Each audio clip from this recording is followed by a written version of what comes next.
Aujourd'hui, on va parler d'hyposensibilité alimentaire. Mais voyons, c'était pas l'hypersensibilité qui causait des soucis quand c'est le temps de s'alimenter?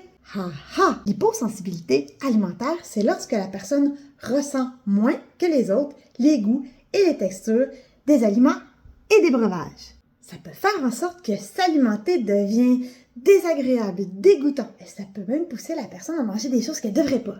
L'alimentation peut déjà représenter un défi pour les personnes autistes, même en dehors de l'hyper et l'hyposensibilité.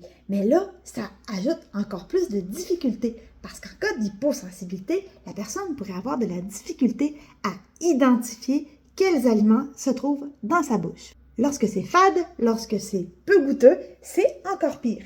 Donc, la personne va privilégier des aliments qui vont être épicés, qui vont être très chauds, très froids, avec des textures élaborées, mais aussi, malheureusement, des aliments qui vont être gras, qui vont être sucrés, qui vont être salés et croquants. Ben, croquants, ça, c'est pas un souci. Il y a certains enfants qui refusent catégoriquement de manger si ça correspond pas aux choses qu'ils sont à l'aise d'ingérer. Je dis enfants parce que habituellement, lorsqu'on survit jusqu'à l'âge adulte, on finit par être capable de manger.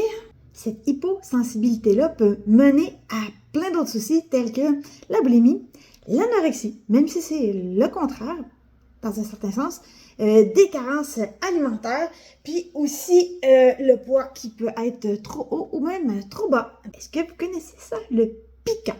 Le piquant, c'est lorsqu'on mange des choses qui ne devraient pas être mangées. Ça peut être du papier, ça peut être, moi, quand j'étais petite, c'était des morceaux de bois, des choses qui sont pas supposées d'être ingérées.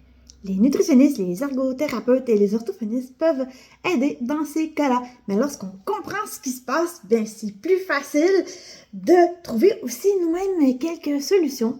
Moi, personnellement, il faut que ce soit très très chaud ou très très froid, idéalement très très goûteux et très très toutes sortes d'affaires.